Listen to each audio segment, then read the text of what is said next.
As a lot of y'all know, I'm a big fan of both the original He-Man and the Masters of the Universe and She-Ra Princess of Power animated series from the 80s.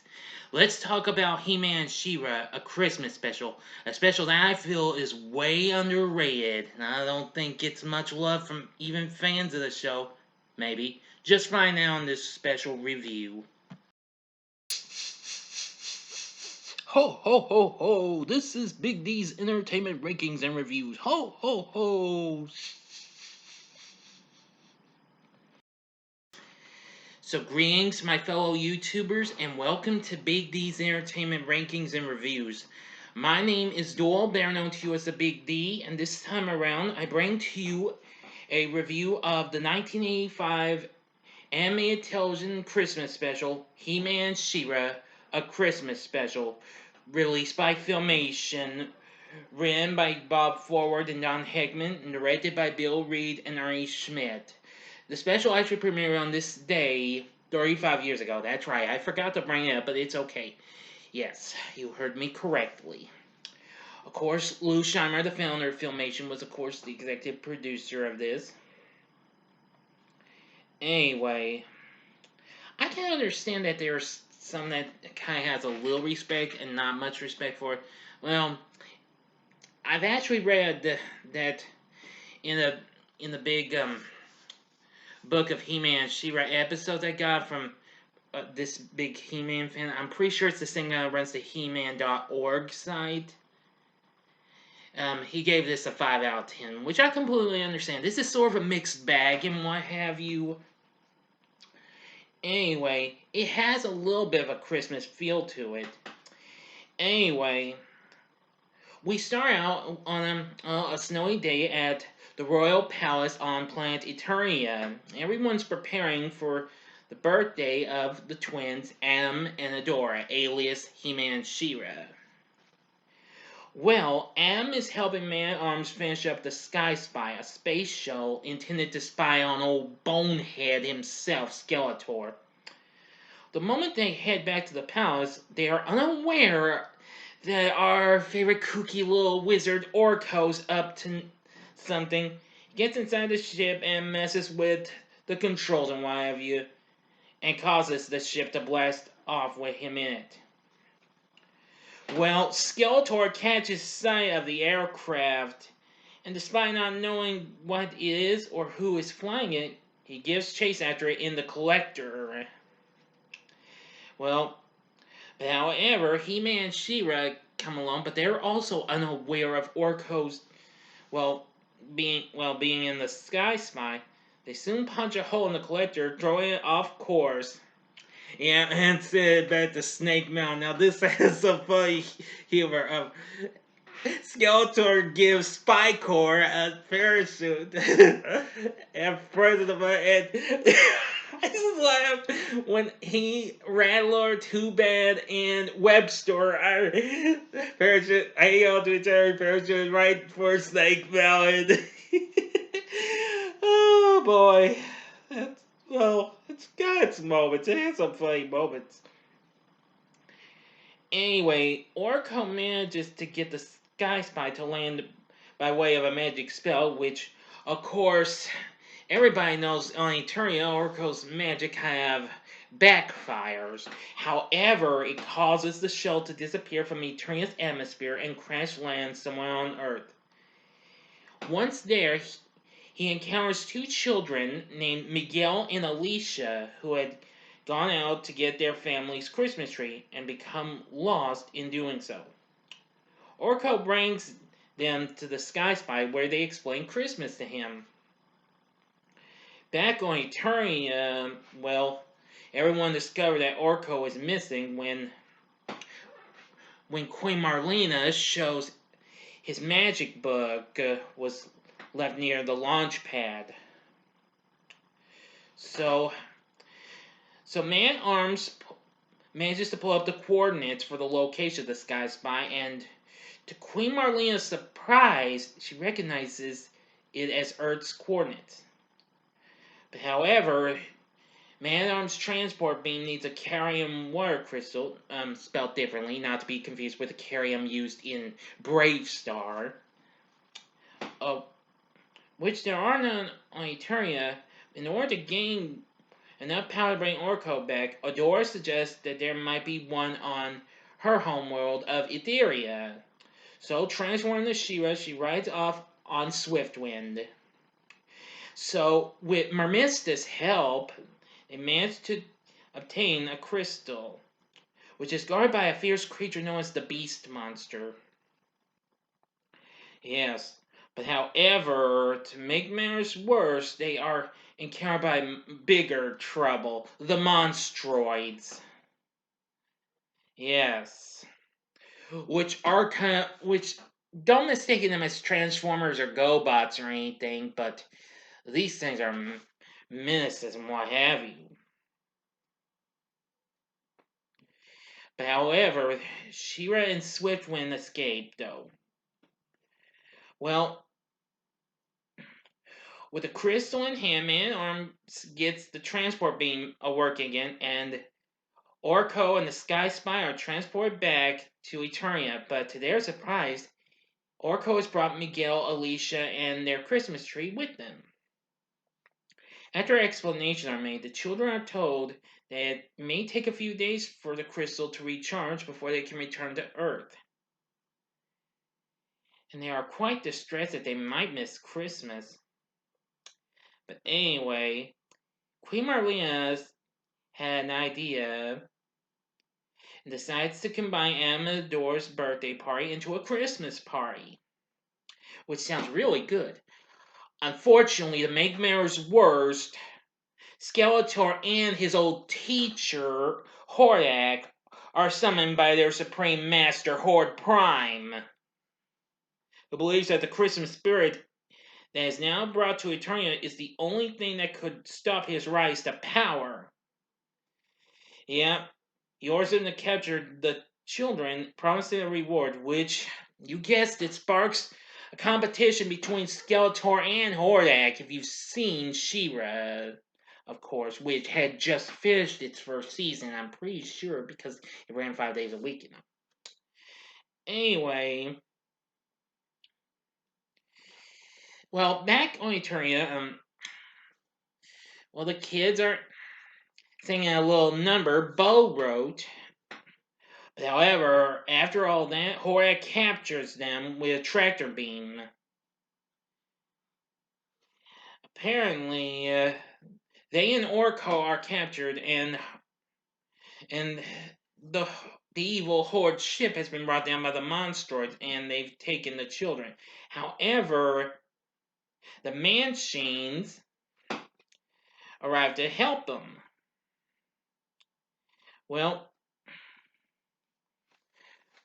He-Man and She-Ra learn of the location from Peekaboo, and they manage to get there just in time to stop the Monstroids with the help of the other Manchines. But, well, you know, you're right. Old Bonehead shows up and captures Miguel and Alicia, along with a Manchine puppy named Relay. But Hordak reappears from out of the shadows and shoots down Skeletor's sky scooter, crash landing him in a snowy mountain range. And because of this, Skeletor is now forced to bring his prisoners to Horde Prime on foot. Oops. Sorry, I got carried away. Boy, the children are explaining how what Christmas is, and well, they're cold and what have you. So his Havoc staff and manages to give him some warm coats and what have you. But boy, they tell him he's nice. It's like, never mention that word in front of me. Oh boy. And they just explain all sorts of things. Yeah. And well, yeah, well, have sorts of fun, and it's like you mean get into fights? And they're like, no, stuff. Well, just but he's like, fights are fun. I like fights, and well, and there's and they mention about presents, and Skeletor's like, and when you open them, they explode. It's like, no, they're nice presents. Like, nice. Yeah, doesn't sound like much fun to me. Oh boy. Alright, I'm gonna finish this. Just like my movie reviews, 5 seconds to stop. Go to the description much below, fast forward.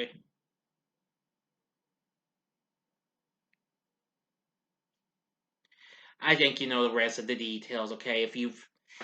But okay, you've been warned, but you may continue if you've already seen this. Anyway, well,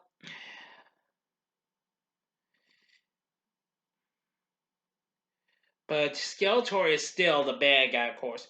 But however, Horde Prime shows up. He-Man, She-Ra, and Orko finally catch up, but Hordak arrives also. Well, knocking out Skeletor by deflecting his laser blast, He-Man and She-Ra are distracted by the sending of Hordak's Horde troopers. Relay succeeds in waking Skeletor, who saves his would-be captors by shooting down Horde Prime's arriving ship. Boy, he's furious. Attempts to shoot down Skeletor, but He-Man and She-Ra lift his ship up and throw it into space before he gets a chance, and boy, Horde Prime is PO'd and what have you, screaming. Well, to He-Man's surprise, the children thank Skeletor for saving them. And yeah, why that makes him feel good. But it's like, but I don't want to feel good. I want to be mad. And she reassures them that Christmas only comes once a year. And Skeletor's relieved. Back at the palace, as the good guys celebrate their Christmas party, Am, dressed as Santa Claus, gives the children flying belts. And Man-at-Arms then uses the transporter to send Miguel and Alicia back to their home on Earth, where they are welcomed back by their parents. And well, as they don't even know where they got the flying belts and all that jazz, they have and use them. Oh, you should have seen the expressions on their parents' faces. Priceless, my friends. Yeah, and well, Am's Chris Santa disguised in full of Dora, though. But boy, it was a Merry Christmas on Eternia after all. Anyway, then at the end, Am and Orko deliver a very special Christmas moral. Am states that though we celebrate and get presents, Christmas is about caring, sharing, and goodwill, and its spirit is within all of us. And in fun fashion, Orko states that what makes him happy on Christmas is, you guessed it, present. Okay, and that's the end. Yeah, sorry, moment of silence. Pausing. Okay, so what did I think of He-Man She-Ra Christmas special? Well, I'm gonna say, well, it's not really one of the best Christmas specials out there. It's a guilty pleasure of mine. I watch it maybe once or twice a year. I just watched it one time this year because I had so much other stuff to do for the holiday season, for everyone here on YouTube and all that stuff. But anyway, this was Filmation, what have you. I love their material.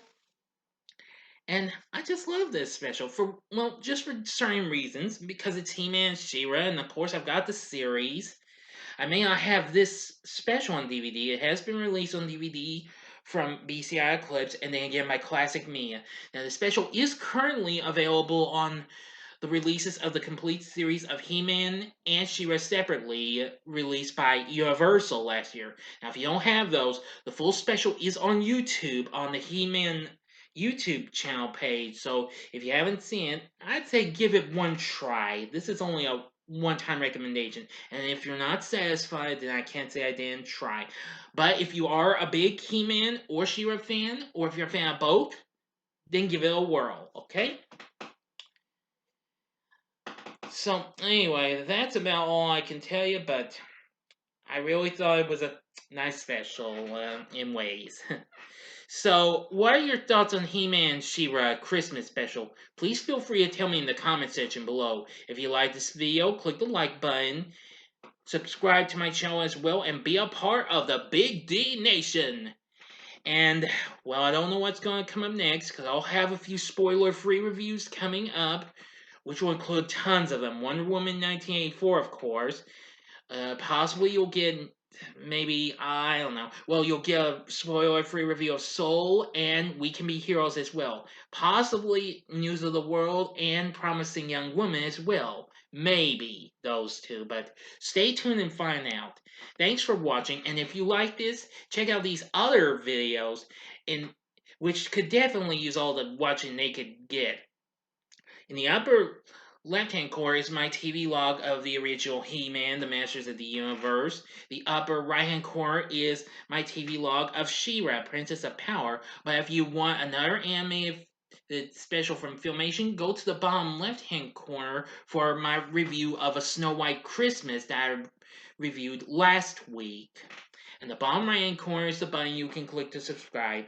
If you like rankings and reviews on movies, TV, music, video games, etc., then I'm your guy. Thanks for watching. Until next time, I'm the Big D saying see ya and Merry Christmas to all. And to all a good, you know the rest. Bye now.